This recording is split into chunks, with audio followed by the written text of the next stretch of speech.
Olá, bem-vindos a uma nova aula do nosso curso de Astronomia Geral. No capítulo dessa semana, a gente está estudando a estrutura e a evolução das estrelas, como a partir do processo de formação, quando as estrelas chegam na sequência principal, que acontece depois que se acaba o combustível, que na verdade são os átomos de hidrogênio, hélio e outros materiais que se fundem lá no núcleo da estrela. Para essa aula, eu convidei o professor João Santos, que é professor do nosso departamento e é um especialista em aglomerados. Inclusive, ele vai falar também sobre um trabalho muito recente e muito interessante sobre sobre descoberta de aglomerados. Bom dia, João. Obrigado por participar da nossa aula. Bom dia, Gustavo. Bom dia a todos. Eu que agradeço o convite. Uma honra aí para participar da aula. Que bom, é bom sempre que é possível, né, que os alunos tenham a informação das pessoas que estão diretamente trabalhando nesse tipo de pesquisa, né?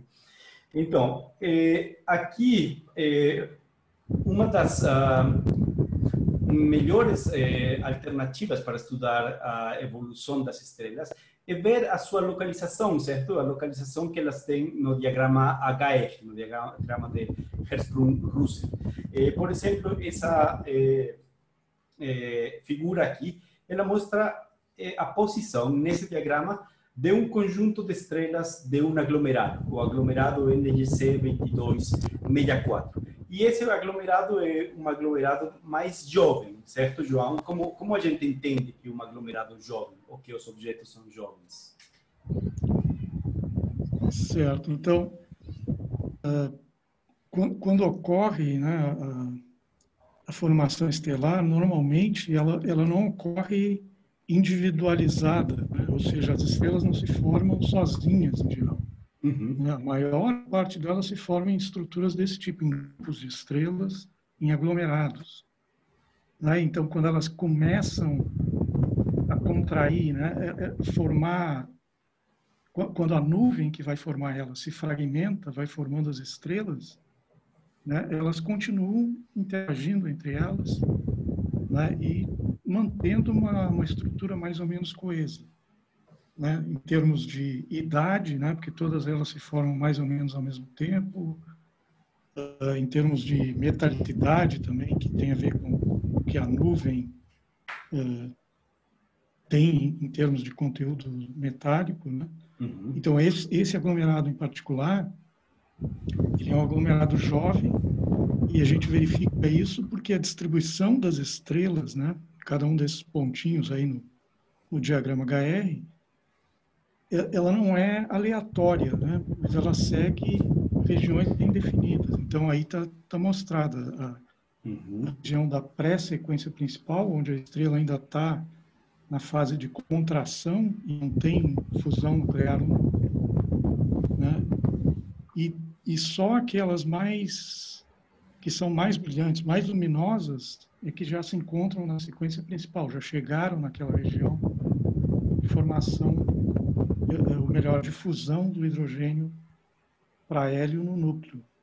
Acontece porque elas são maiores, talvez, né? Elas são, isso, tem maior massa, como tu vai mostrar mais adiante, né? Isso, então elas chegam mais rapidamente aí, né?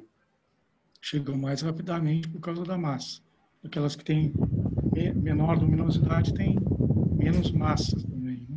Ou seja, eu vou mostrar outra imagem aqui. Quando você coloca as estrelas de um aglomerado, você enxerga no céu um aglomerado e estima a luminosidade e a temperatura das estrelas por métodos que a gente já discutiu nesse curso. E você colocar essas estrelas no diagrama HR, você pode então fazer uma estimativa, né, da idade desse aglomerado, certo?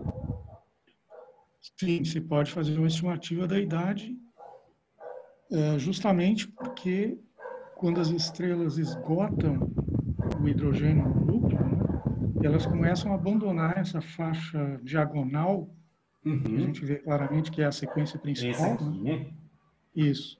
Aí, essas que estão acima de 100 vezes a luminosidade do Sol, elas já começam a sair fora dessa sequência. Essas que estou aqui marcando com o apontador, certo? Exatamente. Então, isso é o que permite a gente determinar a idade, né? Porque como essas estrelas são também as mais massivas do aglomerado, são as mais luminosas, mais massivas, essas mais rapidamente tanto chegam na sequência principal quanto abandonam a sequência principal. Toda a evolução da estrela, como é determinada pela massa, né? E quanto maior a massa, mais rápido ela evolui. Com essa informação a gente consegue determinar, né, a idade desse objeto, do conjunto todo de estrelas. Porque todas se formaram da mesma nuvem, né? Como você falou. Exatamente, todos se formaram mais ou menos ao mesmo tempo, da mesma nuvem. A única coisa que distingue elas, não a única exatamente, mas a principal característica que distingue as estrelas é a massa delas, nesse diagrama, né? Certo. Esse diagrama aqui, por exemplo, que mostra as Pleiades, né? Que é um aglomerado muito conhecido, muito brilhante, é fácil de observar no céu. Ele tem 10 a 8 anos, né? Isso, tem 100 milhões de anos. 100 milhões de anos. Agora, esse daqui é claramente diferente, né? Esse é um aglomerado globular, né? O aglomerado Ômega Centauri também, a gente até, numa noite bem escura, a gente consegue observar ele a olho nu, né? Como se fosse um borrãozinho, assim, não dá para ver cada uma das estrelas que aparece aí, mas a gente distingue ele no céu. Ou seja, com um telescópio pequeno dá para observar facilmente ele. As estrelas, sim. Sim, as estrelas mais periféricas dele, porque no centro é muito denso, né? E aí fica difícil distinguir as estrelas. Mas esse aglomerado em particular, ele tem da ordem de 13 bilhões de anos. Então, ele é muito mais velho do que o outro. E uma outra característica diferente, né, com relação às Pleiades, é o fato dele ter muitas estrelas, né? E a idade dele indica que ele se formou quando a Via Láctea estava se formando. Tem a mesma idade que... aproximadamente a mesma idade, né, da formação da galáxia. Se formaram mais ou menos juntos ali. E isso distingue, né, essa nomenclatura que se utiliza para aglomerados, né? Aglomerados mais jovens como esse se chamam aglomerados abertos e esse, como você falou, são nomeados aglomerados globulares, né? Exatamente. É por uma série de características, não só pelo fato de eles serem globulares, né? Esse, no caso, essa forma, né? Tem essa forma esférica, né? Aproximadamente esférica, e o outro mais irregular, né? Os aglomerados abertos mais irregulares. E isso é determinado justamente pelo número de estrelas que tem, porque a interação gravitacional entre essas estrelas faz com que ele tome essa forma esférica, né? Ou seja, um aglomerado como esse que tem poucas estrelas não vai chegar a ser um aglomerado globular, né? Isso, ele não vai chegar a ser um aglomerado globular, ele vai se desmanchar, né? Simplesmente também em consequência dessas interações gravitacionais. Certo. Enquanto que esse fica coeso, o outro se desmancha. Esse também vai se desmanchar, só que o tempo que ele vai levar para se desmanchar, um aglomerado globular, é muito maior, muito maior, porque justamente ele tem muito mais massa. Certo, né? certo. Então, e nesse caso aqui, a gente vê no diagrama HR dele que a sequência principal, o ponto aqui em que as estrelas estão saindo da sequência principal, é por aqui, né? Fica um pouquinho acima de uma luminosidade solar, né? Embora essa escala seja logarítmica, né, da luminosidade, mas é da ordem, é mais ou menos da ordem de uma massa solar, né? Sim. Em termos das estrelas que estão evoluindo, né? Porque elas já tiveram tempo, né, de fundir o hidrogênio em hélio e seguir adiante na evolução, né? Aí começaram a sair do diagrama, né? começaram a sair da sequência principal. Da sequência principal, isso. Certo. E essas outras... se tornam gigantes, né? As que estão por aqui são ainda mais evoluídas porque elas evoluem muito mais rapidamente, né? Elas evoluem... aí elas evoluem mais rapidamente, elas saem mais rapidamente da sequência principal e configuram essas outras sequências, né, onde o raio é maior, né? E os processos no interior da estrela são diferentes também. Como a gente vai ver daqui a pouco. Certo, esse diagrama que você gentilmente me passou é esquemático, mostrando a evolução de estrelas utilizando esse diagrama KL. Como que a gente interpreta essas figuras daqui, João? Pois é, então, exatamente é uma forma esquemática, né, como você falou, de como seria a evolução, né, de um aglomerado de estrelas no diagrama HR.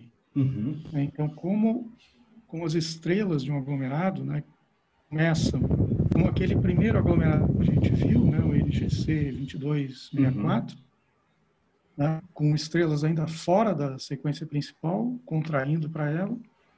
Então, isso seria o tempo inicial aí. Que se chama Zero Age Mean Sequence, né? Sequência principal de idade zero, né? Isso. Então, seria essa faixa cinza aí que está indicada, né?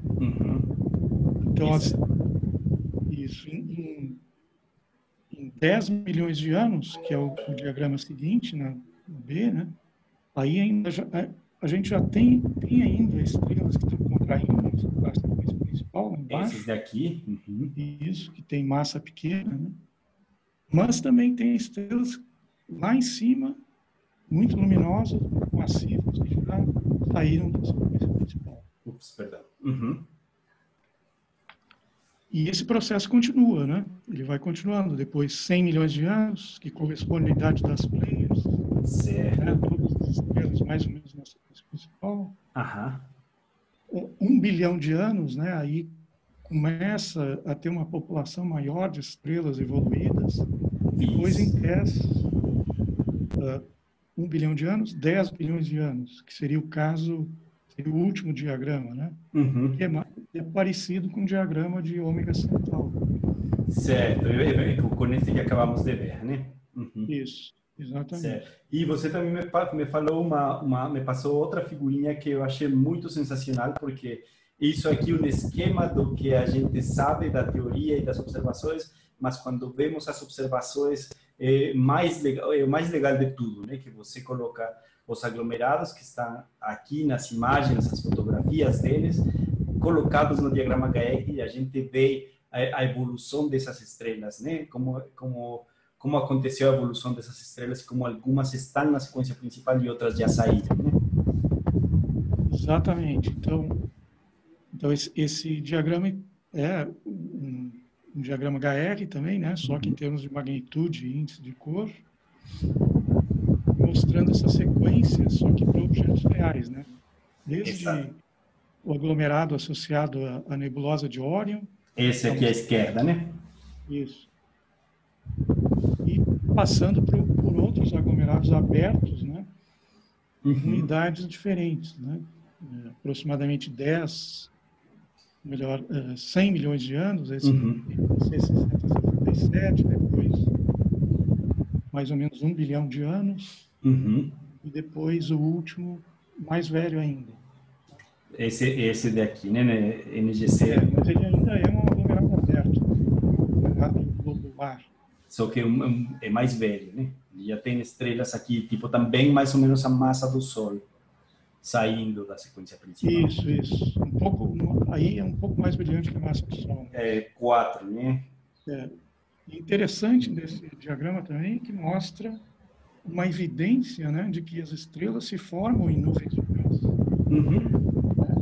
Porque justamente o mais novo que está aqui é o M42. Então, tem estrelas ali no meio desse gás que está se formando, né?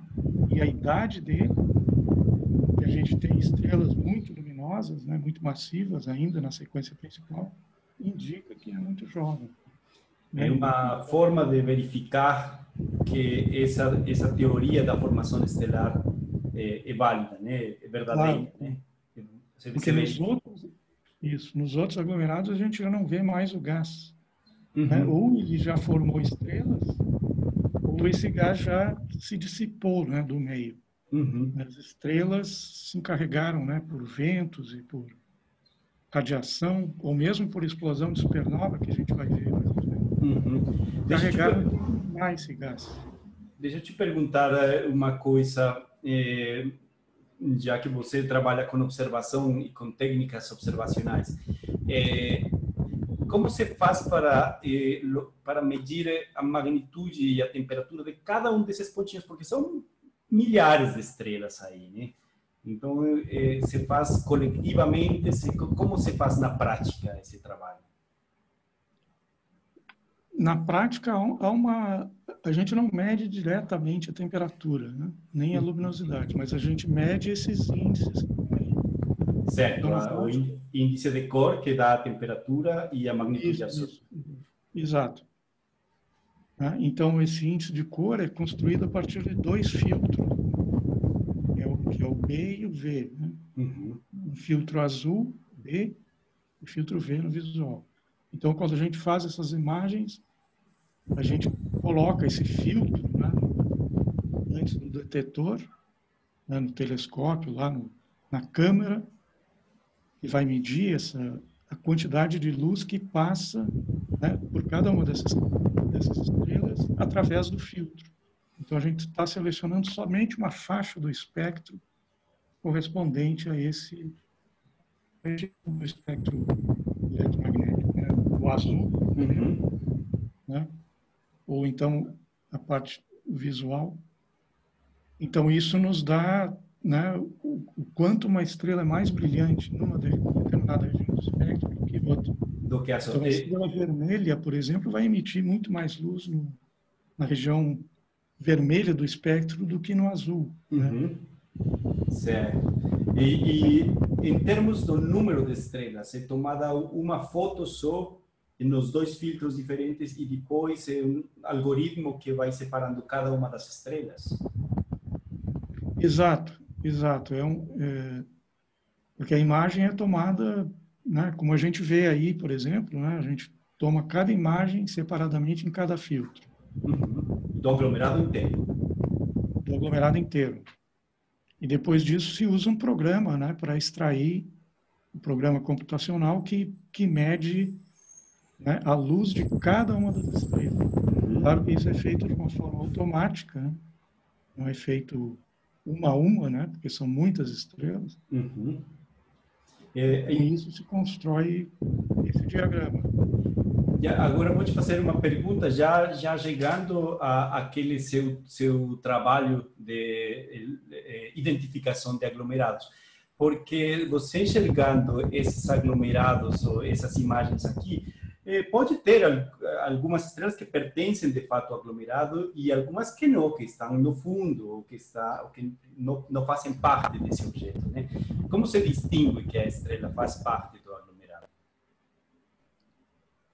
Certo. Então, uma das maneiras de fazer isso, os aglomerados, como eles se formaram da mesma nuvem, né, que tinha um movimento na galáxia, as estrelas que se formam daí também seguem esse movimento. Né? Conservação, basicamente, do momento linear, momento angular também do aglomerado como um todo. Então, isso nos permite distinguir essas estrelas que estão se movimentando junto, né? Estão na mesma região, com o mesmo tipo de movimento, daquelas que não têm esse mesmo movimento. E no próprio diagrama HR, a gente vê algumas estrelas, né? Que não pertencem ao aglomerado, que estão fora ali da sequência principal ou da sequência de gigantes. Então, isso também é outra maneira de distinguir. De separar, né? De separar quem faz parte e quem não. E quando você fala de movimento, nesse caso, a medição seria de efeito Doppler? Como você diz? Tem duas maneiras de medir, né? Na verdade, o efeito Doppler, né? A gente precisa do espectro, né? Do espectro das estrelas, o que é muito mais custoso em geral, né? Que tem que pegar cada pontinho e fazer um espectro para cada pontinho, né? Isso. Até tem equipamentos que fazem muitas estrelas ao mesmo tempo, o espectro de muitas estrelas, né? Instrumentos. De qualquer forma, o tempo de exaustão, né, que a gente usa para adquirir esses espectros é muito maior do que a imagem deles. Né? Justamente pelo fato de que a gente tem que dispersar a luz da estrela quando toma um espectro, e no caso da imagem é simplesmente é um pontinho, né, que está ali. Então isso permite acumular mais luz do que um espectro. Muito legal. E então, utilizando essas técnicas, né, pelo que eu entendi, vocês pegaram uma região do céu junto com o seu aluno, né, o Felipe Andrade, né? Felipe Andrade Ferreira. Felipe Isso. Andrade Ferreira. E junto com ele e também o professor Wagner, né, o Vaguinho, fizeram um mapeamento de uma região do céu, tentando identificar alguns aglomerados e foram exitosos, né? Encontraram inicialmente 3 aglomerados, publicaram isso no ano passado, e depois encontraram, utilizando a mesma técnica, 25 aglomerados mais, né? Que eram desconhecidos, né? Para o mundo todo, né? Como que foi esse trabalho, João? O segundo trabalho foi esse ano. Desse ano, isso. Ah, perdão, tem o NEVA de 2020. Mas é isso mesmo. Né? Então, aquilo que eu estava falando antes, né, do efeito Doppler, né, que a gente precisa do espectro, aqui a gente não usou espectro, né, mas a gente usou essa mesma ideia de movimento coletivo das estrelas dentro de um aglomerado. Né? Todas elas têm o mesmo, mais ou menos o mesmo movimento. Só que aí a gente usou foi o movimento próprio das estrelas. Então, a velocidade, o efeito Doppler permite a gente determinar a velocidade relativa a nós, né, de uma dada estrela no céu, mas de forma radial, né, ao longo da linha divisada. Certo. Só que obviamente, as estrelas não ficam somente andando radialmente, né, com relação a nós, mas tem um movimento que é no plano do céu.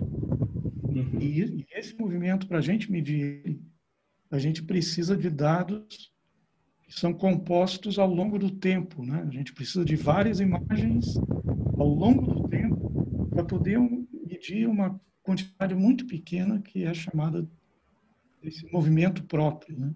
Então, é quantos segundos de arco, né, as estrelas se movem por ano. Né? Isso é uma fração muito pequena. E você já precisa um telescópio com um poder de resolução muito grande, né? Exatamente. Então tem que ser um telescópio fora da Terra, né? Fora da atmosfera da Terra. Isso foi feito por essa missão Gaia, né? Que colocou um telescópio, um observatório, basicamente. É um observatório espacial, né? Colocado, está aproximadamente 1 milhão de quilômetros de distância da Terra. Ele está num ponto lagrangiano entre o Sol e a Terra. E ele coleta dados de todo o céu, né, permitindo a gente determinar distâncias, porque ele mede a paralaxe trigonométrica das estrelas, e além disso, esse movimento próprio, né, nas duas componentes, né, em duas.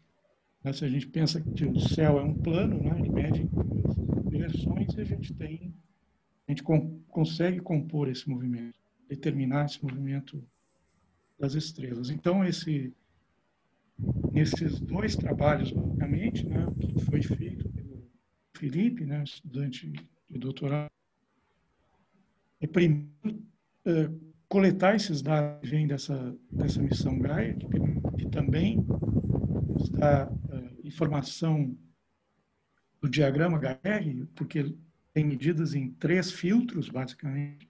Uhum. Então, é a magnitude, está no eixo Y aí do gráfico à esquerda, e a cor, né? A gente consegue compor a magnitude contra a cor, que é o diagrama HR. E aí ele fez uma seleção de estrelas, porque são muitas estrelas, né, numa determinada região.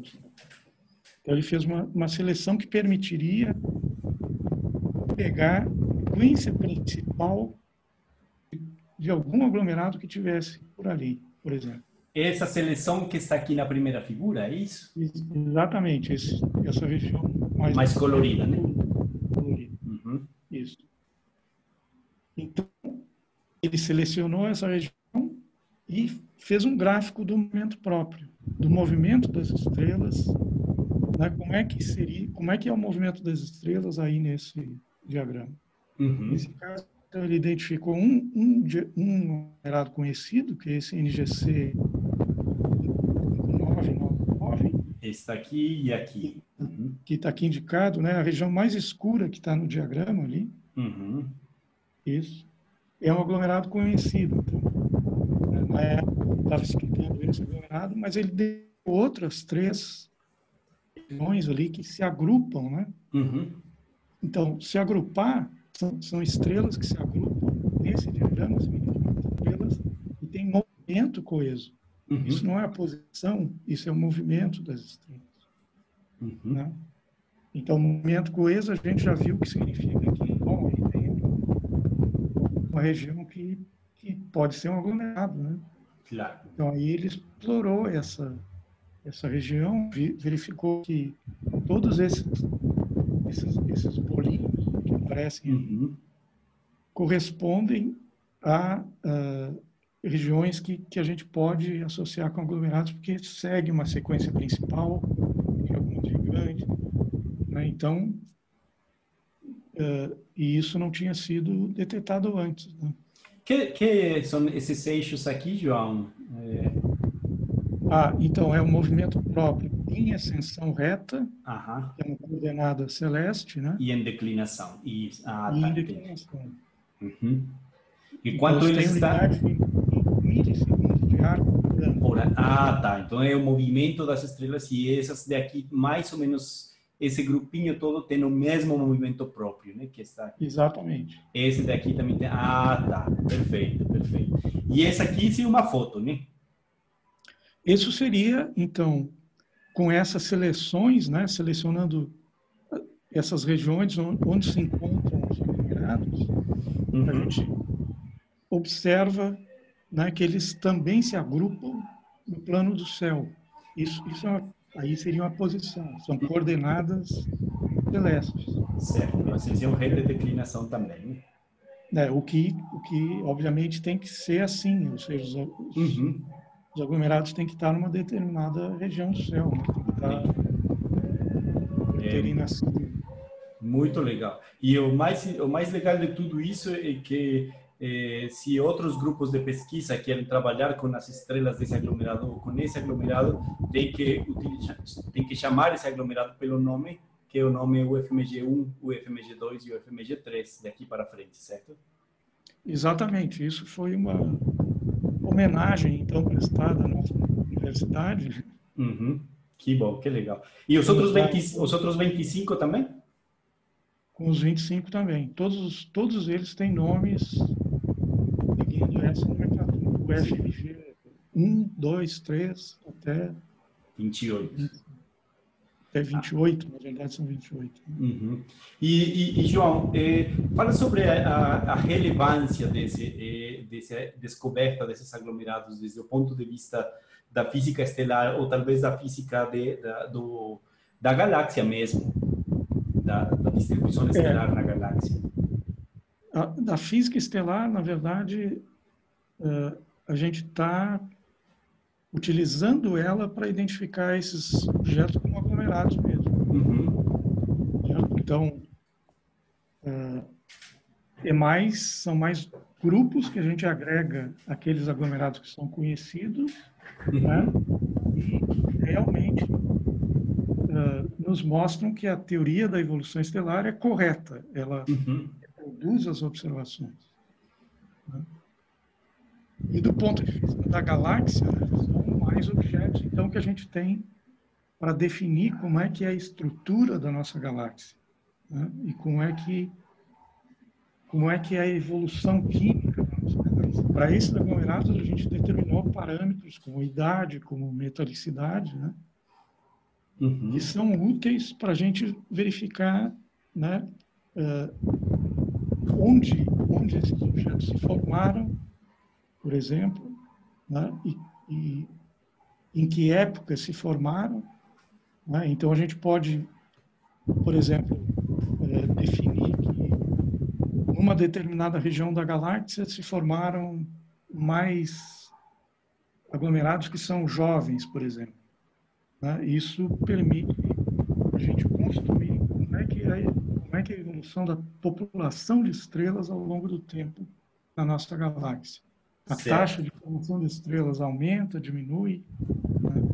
Claro que a gente não pode fazer isso com tão poucos aglomerados, mas a gente contribui, né, para aumentar, né, a quantidade de objetos que existem, né, que são catalogados da ordem de, nesse tipo tem da ordem de 2.000, entre 2.000 e 3.000. Aí diferentes grupos de pesquisa vão mapeando diferentes regiões do céu, certo? Diferentes dentro da galáxia, diferentes regiões da galáxia, e no final se pode construir um modelo de evolução química e um modelo até de formação da própria galáxia. Exatamente, exatamente. Então, aquele aglomerado globular, por exemplo, né, o Ômega Centauri, ele é 1 entre 150 aproximadamente. E eles são muito diferentes desses aglomerados abertos, esses que a gente descobriu, né, e esses 2.000 que existem na nossa galáxia. Uma das diferenças é o fato deles terem órbitas que são aleatórias, os aglomerados globulares, né, e se distribuírem de uma forma esférica.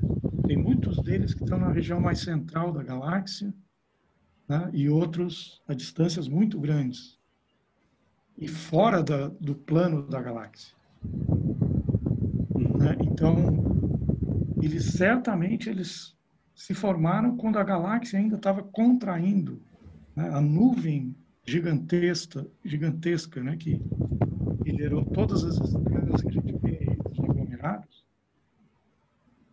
ao se contrair, foi formando essas estruturas. Né? E hoje em dia a gente sabe que muitas dessas estruturas, desses aglomerados globulares, têm origem em galáxias anãs que se foram agregando para formar a Via Láctea. Tá?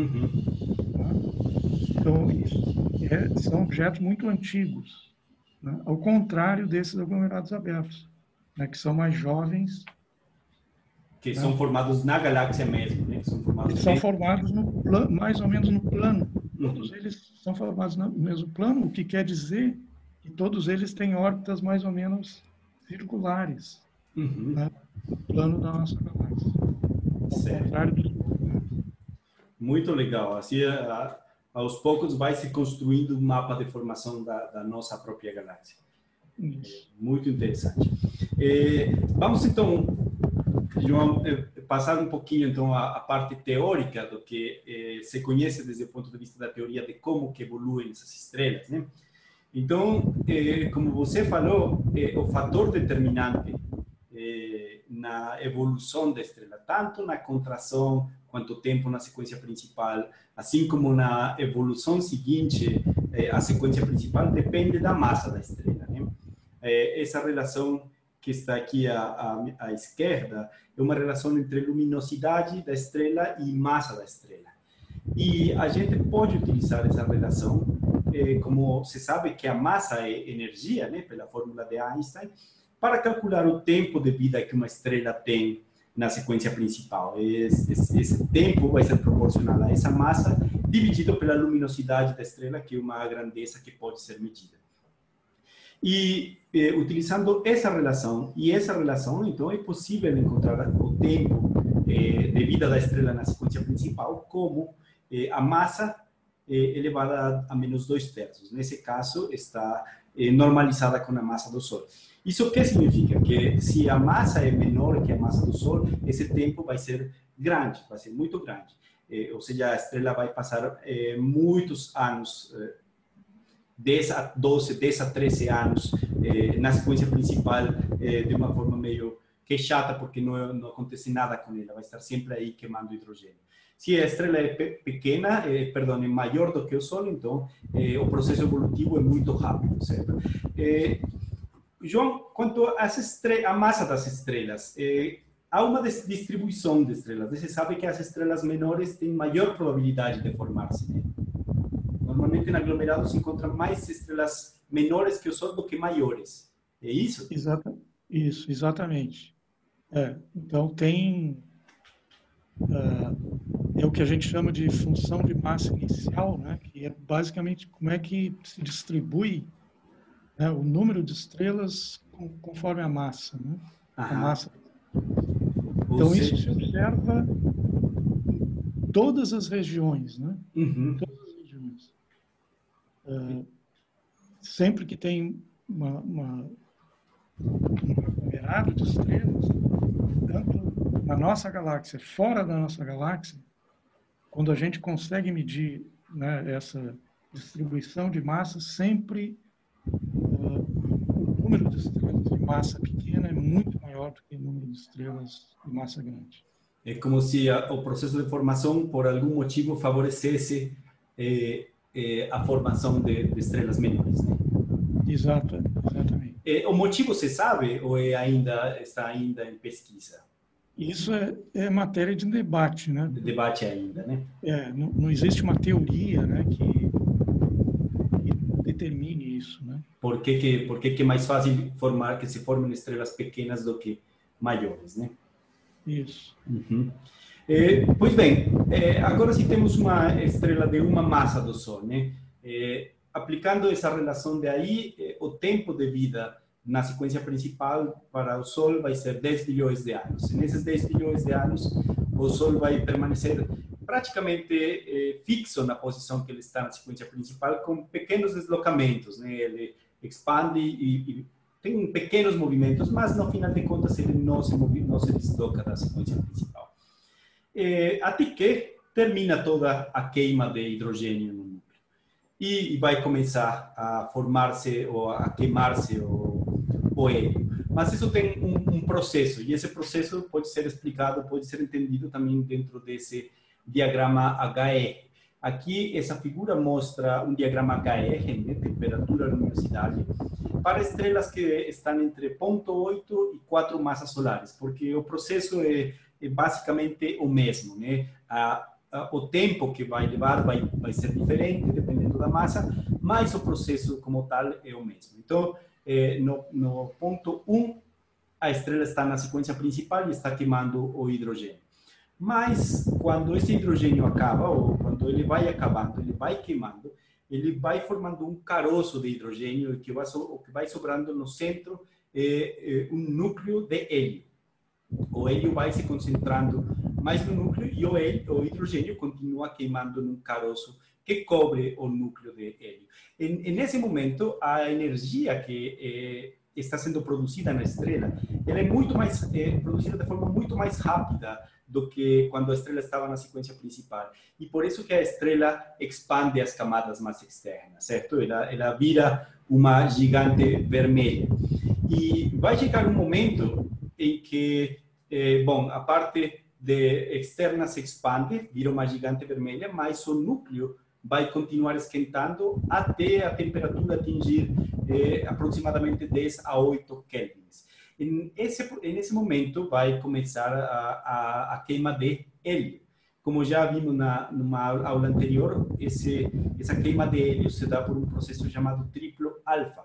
Mas para estrelas dessa massa, acontece um fenômeno que se chama flash de hélio. Certo, João? O que é esse fenômeno do flash de hélio? O flash de hélio é justamente quando ocorre, né? Quando começa a ocorrer essa fusão do hélio através desse processo triplo alfa. Bom, isso é porque o núcleo da estrela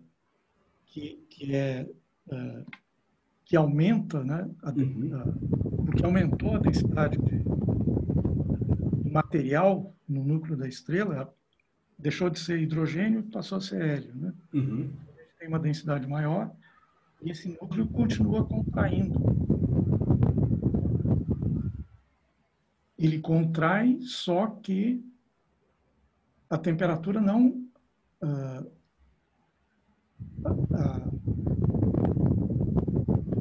ele vai aquecendo, né, sem produzir. Peraí, ele vai se sustentar basicamente pela densidade, né, que eu tenho do material. A pressão que ocorre lá dentro depende da densidade inicialmente. Da pressão do gás, né? Da pressão do gás. Certo. E aí acontece que começa a queimar hélio e nessas massas é violento, né, o processo. Dá um brilho. Isso, porque justamente a temperatura vai aumentando no centro, né, mas não acontece nada inicialmente. Porque o que está dominando os processos ali é basicamente a densidade. Né? A densidade sustenta, vai aumentando a temperatura e não acontece nada. Mas aí chega um ponto, né, que a temperatura é suficiente para haver essa ignição do hélio, digamos assim, né? Através do processo triplo. Isso. Aí o hélio começa a queimar e o processo é muito parecido quando o hidrogênio estava queimando, né? A estrela volta a alcançar um novo balanço, né? E ela começa a se resfriar, né? Porque começa a contrair ligeiramente. E por isso que ela anda aqui desde o ponto 3 para o ponto 4. Ela não começa a resfriar, ela começa a esquentar porque está liberando mais energia, certo? E há uma luminosidade quase que constante.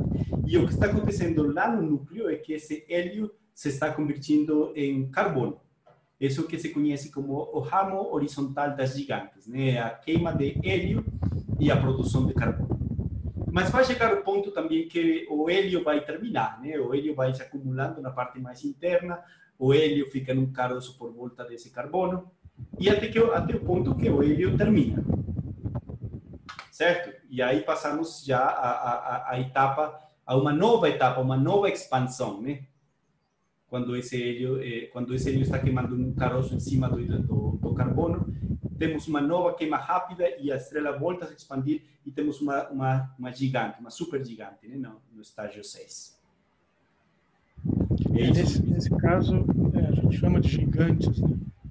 São gigantes. É porque a massa ainda não é suficiente, é verdade, não é uma supergigante. E continua se produzindo carbono no núcleo, porém, devido à massa dessa estrela, não se tem a temperatura suficiente para que o carbono se funda em elementos mais pesados, né? Então, o que sobraria lá no centro seria carbono e oxigênio, né? E, finalmente, o que se teria é que as camadas mais externas se desprendem da estrela, né? Acontece uma pequena explosão que formaria o que se conhece como uma nebulosa planetária. Esse carbono é trazido por convecção para a superfície e essas camadas mais externas se desprendem e estamos então na fase 7, onde está a nebulosa planetária.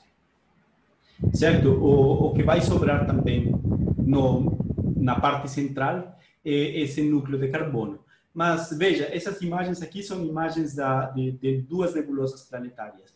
Então são camadas mais externas que se tornam mais frias e difusas e tem hélio e carbono que são levados para fora por convecção. Então formam objetos astronômicos que são muito bonitos, né? Porque tem envolvida radiação em um gás difuso. E por isso é que eles têm essas formas e esses brilhos diferentes. A cor nessas imagens, João, normalmente não é real. O que a cor mostra normalmente é uma região do espectro, né? Ou seja, são filtros também que foram utilizados, né? Do mesmo jeito que se faz lá para os aglomerados, né? Também se pode fazer para as planetárias e medir faixas do espectro e aí colorir do jeito que a gente quiser essas faixas, essas faixas, né? A coloração, porque normalmente a observação, por causa da temperatura, não vai ser no visível. Isso. E beleza, então o que sobra, então, no centro desses objetos é uma anã branca. E essa imagem aqui é uma imagem muito interessante de uma anã branca, porque é a imagem de Sirius B.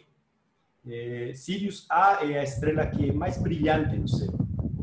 E acontece que isso é um sistema binário e existe a estrela Sirius B, que é uma anã branca. Então, a anã branca é basicamente o que restou dessa estrela, que tinha uma massa entre 0,8 ou 4 massas solares, e é um núcleo de carbono e oxigênio.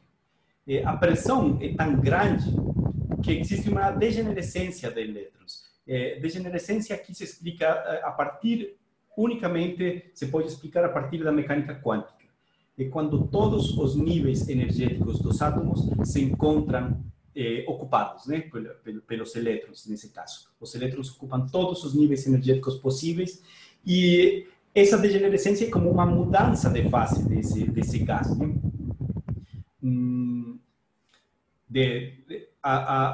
As leis dos gases, como vimos, um gás ideal não é capaz mais de explicar a física do que está acontecendo aqui, a degenerescência, nesse estágio de degenerescência. Bom, o negócio é que para manter essa pressão não é necessário colocar energia, ela se mantém basicamente que sozinha. E, portanto, esse núcleo continua radiando a sua energia térmica até que finalmente ele vai parar de emitir, ele vai resfriar lentamente e ele vai desaparecer, vai deixar de ser observado. Não é isso, João? Ele vai esfriar e Isso, exatamente. Porque, basicamente, a energia que é emitida agora pela anã branca é uma energia da contração, né? Da contração e nada mais, porque já não tem mais a fusão nuclear. Isso. E agora, quando tu explicou a pressão de degenerescência, né, que ficou muito melhor do que eu falei, então isso se aplica também no caso lá da estrela, quando ela está chegando lá na fase de queima do hélio, né? Onde ocorreu o flash de hélio. A pressão é tão grande que todos os níveis energéticos ficam ocupados, né? Em algum momento, assim, quando eu tentava entender o que era essa degenerescência, em algum lugar eu li que era pensar em que o material dentro dessa estrela deixa de ser um gás e se converte em um sólido, como essa mesa que está aqui, ou como em um líquido, como água, que é mais difícil de comprimir, né? Um gás, você pode pensar em um balão. O balão você comprime ou ele se expande se está mais quente. Ele tem mais liberdade de se expandir ou contrair. Agora, quando a densidade é tão grande, como no caso dos sólidos ou líquidos, é muito mais difícil mudar o tamanho, né, a forma desses objetos. E aí, nesses objetos acontece uma coisa similar, só que escalas de magnitude maior em termos de densidade, né? E os elétrons se encontram todos ocupando qualquer nível de energia possível dentro desse objeto. João, quais seriam os desafios observacionais para tirar umas fotos como essas que estão aqui, de Sirius B, por exemplo, que tem um objeto muito brilhante do lado? Não, só complementando o que tu falou, sim. Né? Sobre a degenerescência, né? Então, por isso que tem essas duas equações de estado, né, do gás. O gás quase sólido lá, como tu explicou, né? No caso da degenerescência, a pressão depende da densidade, não depende da temperatura. Né? Enquanto que o gás normal, pressão depende, né, tanto da densidade quanto da temperatura. Como na equação do gás ideal, né? Isso. Então, aqui, nesse caso, né, o grande desafio, né, para se poder registrar, né, a anã branca próxima, né, de uma estrela muito brilhante como é Sirius, o que é necessário aqui, nesse caso, seria uma resolução muito alta, né? E também o bloqueio da radiação da estrela mais brilhante, que é Sirius A. Em termos práticos, como se bloquearia uma parte do telescópio que está recebendo luz, do espelho ou do detetor? Onde se bloquearia? Isso não é o simples de se fazer, né? Mas teria que se bloquear, né, no plano focal do telescópio, bloquear onde está a estrela brilhante. Né? E mesmo assim dá para ver que ainda tem muita radiação vindo, não, da região, mesmo bloqueando. Exatamente. Foi como fizeram aqui. E esse pontinho aqui pequenininho, essa é uma anã branca, que é Sirius B. Ao longo do tempo, essa luz vai acabar e ela vai deixar de brilhar. Quando uma estrela tem uma massa maior de 4 massas solares, o que acontece é relativamente parecido ao que acontece com o Sol. Vai terminar o hidrogênio, vai começar a queima de hélio, só que quando termina o hélio, o carbono ainda continua queimando, porque a energia gravitacional é suficiente para continuar a queima de carbono, e o que se vai formar, então, é um núcleo agora de oxigênio, neon e magnésio, que posteriormente vai formar uma nebulosa planetária, da mesma forma que para uma estrela menor, e uma anã branca também, nesse caso. As coisas mudam um pouco quando a estrela é mais massiva, quando se tem mais de 10 massas solares. A evolução é semelhante. Temos queima de hidrogênio, temos queima de hélio, carbono, oxigênio, só que no final vamos ter que o silício vai chegar a formar silício, e o silício vai se fundir para formar um núcleo de níquel e ferro. E essa é a última possibilidade de fusão no interior das estrelas, porque a partir de aí a energia de ligação dos elementos vai ser menor do que a energia dos elementos constituintes por separado, como já vimos em outras aulas, certo? Então, essas estrelas mais massivas vão passar por períodos nas quais se expandem, depois ficam estáveis enquanto queimam o elemento no centro, depois se expandem novamente, e depois, como a estrela é muito massiva, o processo de fim dessa estrela não é tão moderado como na formação de uma nebulosa planetária, sino que um processo energético muito violento, que é a explosão de uma supernova. O remanescente desses objetos seria a estrela de nêutrons ou o buraco negro, dependendo da massa do objeto. João, o que você poderia falar mais sobre esse processo das estrelas massivas? Alguma complementação?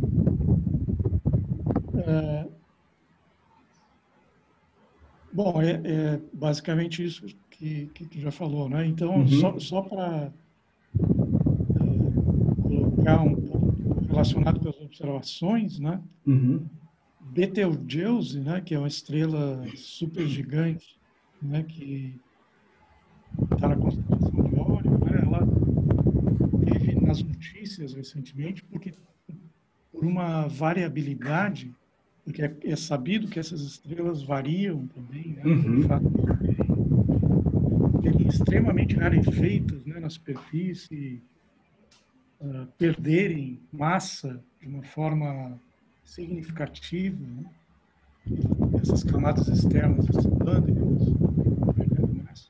Mas ela é esperada ser uma supernova, né, num período relativamente curto dentro do tempo de vida de uma estrela.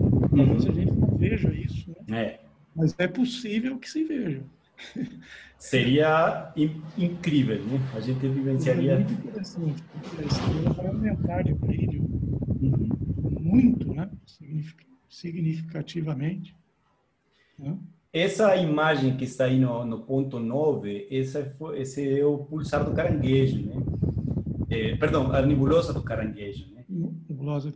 A nebulosa do caranguejo que sobrou de uma explosão de supernova, da qual você tem registros, né? Que aconteceu no ano 1000 e alguma coisa, né? Isso. Então, aconteceria uma coisa similar também com Betelgeuse. A gente iria descrever e deixar um registro. Claro que agora, com toda a tecnologia que temos hoje em dia, iria ser um registro muito mais detalhado do que o registro que foi deixado. Acho que chineses escreveram sobre a aparição de um ponto muito brilhante, né, naqueles anos. E também algumas comunidades no deserto de Utah, né, os Alassasi. Eu lembro de um episódio de Cosmos, onde ele fala sobre essa supernova. Pois bem, então vamos falar de... esse aqui é o que sobra no interior das estrelas, o que vai acontecendo, né? Então, o hidrogênio, por ser o material mais leve, ele vai ficando cada vez mais para a parte externa. Depois temos hélio, carbono, neônio, oxigênio, silício e, finalmente, ferro lá no centro. E quando se forma... No final da vida dessa estrela, essa estrutura, que normalmente chamam uma estrutura em camadas, como uma cebola, é o que está sobrando lá. E é o que vai, no final das contas, se contrair e rebotar, como rebota uma bola que é jogada contra uma parede, como uma explosão, né? Vai produzir uma onda de choque que se vai propagar para as camadas mais externas, e a onda de choque vai expulsar as camadas mais externas, e esse é o que se conhece como supernova, né? Então, temos dois tipos de supernovas, as supernovas de tipo 1 e as supernovas de tipo 2. Elas se distinguem claramente quando se observa a curva de luz delas, né? A curva de luz de uma supernova de tipo 1, ela tem um máximo, depois decai rapidamente e depois a luz vai decaindo de uma forma mais devagar. A supernova de tipo 2, ela cresce rapidamente, depois decai e depois entra como em um platô, característica da supernova tipo 2, e depois decai também lentamente. A teoria explica essas supernovas tipo 1 e 2 como dois processos diferentes. A supernova tipo 1 são normalmente anãs brancas, ou seja, objetos como o que vai terminar, o que vai ser o Sol quando termine sua vida, né? Que aumenta sua massa porque está com um par, se encontra com um par, assim como Sirius, né? Sirius é uma anã branca que está com um objeto na sua vizinhança, e como a gravidade desse objeto é tão intensa, ela vai puxar a massa do objeto vizinho e vai acreditando essa massa vai aumentar seu tamanho até que a pressão gravitacional é tão grande que esse núcleo que vai ter carbono, oxigênio, vai explodir, né? E isso é o que formaria uma supernova de tipo 1. Já a supernova de tipo 2 é um processo que se dá nas estrelas de alta massa, né? O resultado, bom, então é o colapso, e esse núcleo que vimos nessa transparência aqui, nesse daqui, vai se contrair e depois vai gerar, quando se expande, uma onda de choque que vai liberar o material para fora, né? O resultante dessas supernovas de tipo 2 são estrelas de nêutrons, que normalmente tem um tamanho, o objeto que vai ficar no centro, né, desse objeto. Tem um tamanho de 20 quilômetros, ou seja, pode ser o tamanho da cidade de Belo Horizonte, né? Belo Horizonte tem um tamanho como de 15 quilômetros, uma coisa assim. Só que uma densidade enorme, 10 a 17 a 10 a 18 quilogramas por metro cúbico. Por causa da contração e da conservação do momento angular, a rotação também dessas estrelas de nêutrons é muito alta. Quando existe um campo magnético nessa estrela, o campo magnético também vai ser muito intenso, e a combinação de uma rotação muito grande com um campo magnético às vezes produz os pulsares, né? João, qual é a importância observacional das supernovas? Por que elas são consideradas objetos ou indicadores de distância? Bom, especialmente as supernovas tipo mar, né, que se encontram em pares, né, de estrelas, envolvendo uma anã branca, a uniformidade delas, dessa curva de luz, né, que está no gráfico aí, né, permite nos dizer, né, e também o pico dessa curva que aparece aí, está sempre mais ou menos com essa mesma luminosidade. Uma supernova tipo 2 explode, né, e aí ela emite essa luminosidade com esse pico constante e também com a curva de decaimento também aproximadamente constante se a gente pega muitas supernovas desse tipo, né? Então, nesse sentido, é importante até para a gente estudar, né, porque essas, por serem muito brilhantes, a gente consegue observar elas a distâncias muito grandes. Então, elas são utilizadas para se determinar como é que é a estrutura do universo, né? A expansão do universo, né? Basicamente essas de tipo 1A. Então, essa universalidade, né, dessa curva de luz que permite a gente estudar isso, né? Ou seja, a gente pode estudar se essas estrelas, dependendo de onde elas estejam, pode, a partir da curva de luz, né, da supernova, ver a distância e ver se está se afastando da gente, né? É assim que a gente descobre que existe afastamento, expansão, né? Isso, também utilizando o redshift dela, né? Ou seja, utilizando utilizando a medida do efeito Doppler, né? A gente consegue relacionar isso com essa expansão, que na verdade é acelerada, né? As supernovas é que determinaram um modelo, né, que considera o universo como uma expansão acelerada. Então, são indicadores de distância, então, muito precisos, né? Isso. E desde o ponto de vista observacional, porque tem várias observações de explosões de supernova com essa curva de luz, não? Como você falou, e é uma curva de luz bem parecida para todas elas. Como se faz? Porque esse processo, veja, ele dura pouco tempo, né?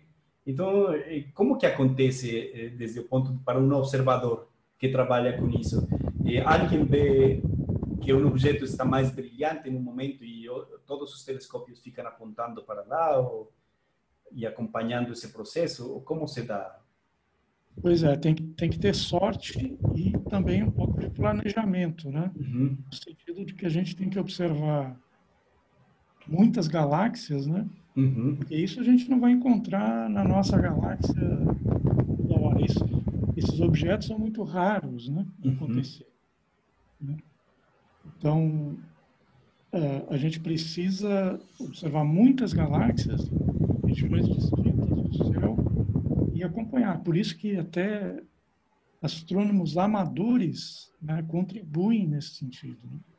Eles têm tempo suficiente lá, ficam apontando para várias galáxias e repetem essa observação, as mesmas galáxias, não vê nada, aí, de repente, um dia vê alguma coisa, porque não é algo que a gente consiga prever, né, a explosão de uma supernova. É muito difícil saber onde, quando, como vai acontecer, né? Exatamente. Requer acompanhamento. Isso. Outro ponto que é interessante colocar é que uma supernova de tipo 1A não vai acontecer com Sirius, né? Apesar de estar uma anã branca e Sirius. O que tem que acontecer é uma transferência de massa, né, da estrela. Isso. Né? Como se Sirius pudesse transferir massa para essa. Isso não vai acontecer pela distância que estão essas estrelas. Isso, perfeito, perfeito. Pode ser, né? A gente não pode ser que no futuro, quando Sirius virar uma gigante, né? Ela vai ocupar um espaço maior. E aí pode ser que o campo gravitacional da anã branca consiga capturar o material. Isso, mas não é Um pouco a provável. distância, eu acho que a distância que elas estão não é suficiente para que isso. Certo, obrigado por essa aclaração, porque o pessoal iria ficar pensando que Sirius ia ser uma futura supernova. Mas muito legal saber isso. Bom, e finalmente, então, pode sobrar uma estrela de nêutrons, e na estrela de nêutrons, assim como na anã branca, sobram elétrons degenerados, na estrela de nêutrons o que sobra são núcleos. O núcleo dessa estrela vai estar composta basicamente por nêutrons, nêutrons que vão estar ocupando todos os possíveis estados energéticos. E, obviamente, então, a densidade é muito maior, como está mostrado nessa transparência, certo? Só que se a massa da estrela é ainda maior, é possível que não se forme uma estrela de nêutrons, sino que se forme um buraco negro.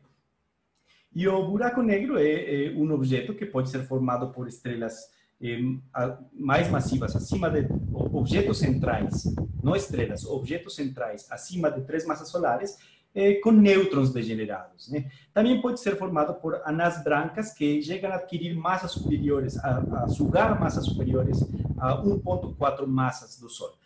Por que a diferença? Porque há uma diferença tanto na massa quanto no raio, né? No raio desses objetos. E o que acontece é que, devido à grande massa que eles têm, o raio, a pressão gravitacional vai fazer que o raio diminua. E ao diminuir o raio, se vocês lembram da equação da velocidade de escape, é inversamente proporcional a esse raio. E se o raio diminui, então a velocidade de escape vai aumentar. A velocidade de escape vai ser tão alta que vai superar a velocidade da luz. Isso significa que nem sequer um fóton de luz vai ser capaz de escapar ao campo gravitacional tão intenso desse objeto. E é por isso que se chamam buracos negros. Aqui, veja, estamos falando de buracos negros que têm massas estelares, né? São buracos negros estelares. Existe também buracos negros muito massivos, como o que se encontra no centro da nossa galáxia, ou basicamente no centro de quase todas as galáxias espirais, né? Mas nesse caso estamos falando de buracos negros que são resultado da evolução estelar. Certo. João, você tem alguma coisa para nos falar sobre os buracos negros estelares ou buracos negros no geral?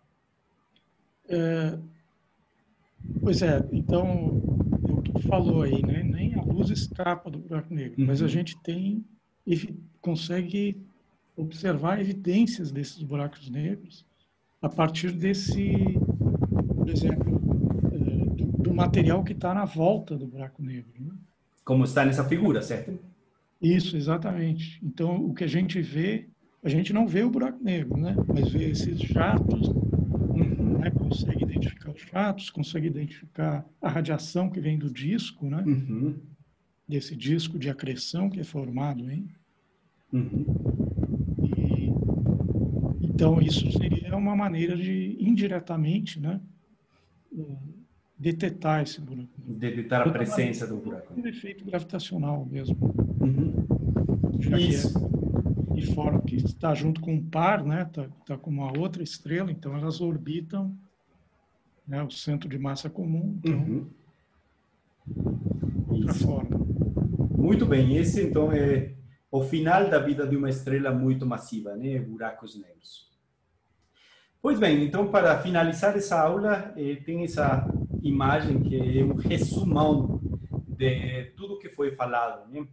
Desde a nuvem se fragmentando, formando conjuntos de estrelas, né? Esses aglomerados dos quais o João nos falou no começo dessa aula, e depois a evolução desses objetos, que depende principalmente da massa com a qual esse objeto se formou. Então, objetos com massas pequenas, 0,8 até 4 massas solares. Aqui chegaram até 10 massas solares, porque no final se formam nebulosas planetárias e anãs brancas, né? E depois de 10 massas solares se formam supernovas que tem no interior buracos negros, ou quando são muito mais massivas, se formam supernovas, estrelas de nêutrons, e se for muito mais massivas, formam supernovas com buracos negros. Então, essas massas que estavam lá em cima, na transparência de buracos negros, essa não é a massa da estrela, lembrem-se, essa é a massa do núcleo restante, né? Depois da explosão e a liberação das camadas mais externas da estrela.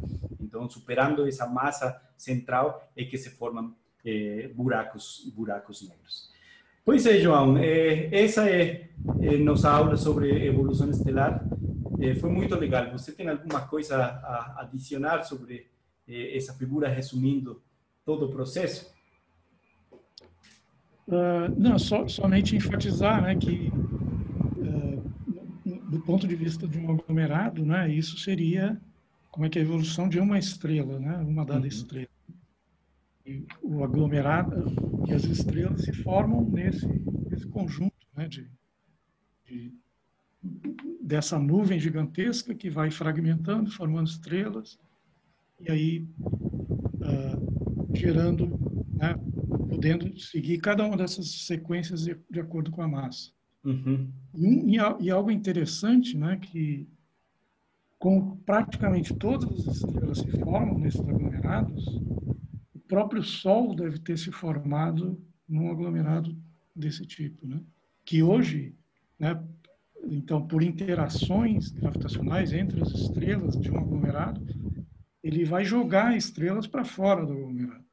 Né? Ele pode ter saído voando, né, para fora Isso, pode ter saído, né, e depois de 4,5 bilhões de anos ele está aqui. E a gente está do lado aqui. Tem alguns pesquisadores, né, que enxergam, procuram grupos de estrelas com metalicidades similares às do Sol para tentar procurar por uma região onde possivelmente o Sol se formou, né, onde tem metalicidades parecidas. Mas é muito difícil determinar, né, ao certo. Sim, é bastante difícil, né? Porque já passaram 4,5 bilhões de anos. Então, pois é. Desde a origem, desde a formação do Sol, né?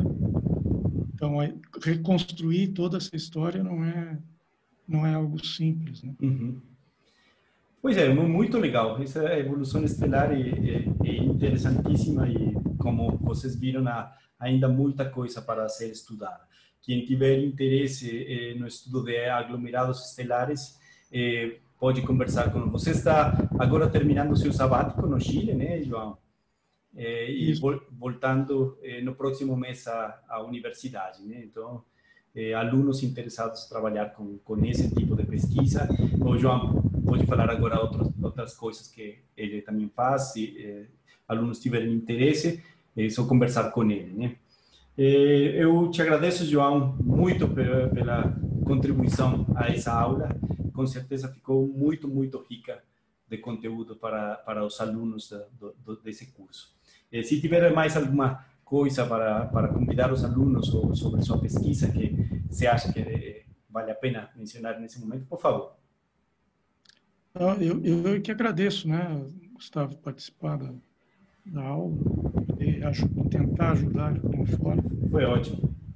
Mas eu acho que é isso. Eu acho que já colocou aí a minha área de pesquisa é essa mesmo, né? Aglomerados. Uhum. E é isso. Estão trabalhando, fazendo observações, ou utilizando as observações do Gaia, mas você está fazendo observações agora no Chile, né? Utilizando o super telescópio. Ah, sim, sim.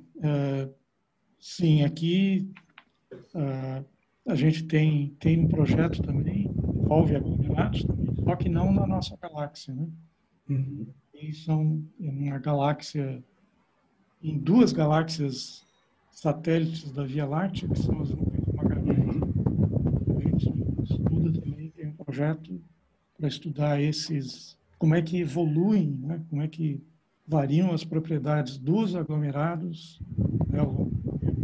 Uhum. E também para estudar a estrutura dessas galáxias anãs. Muito legal. E quais telescópios vocês estão usando?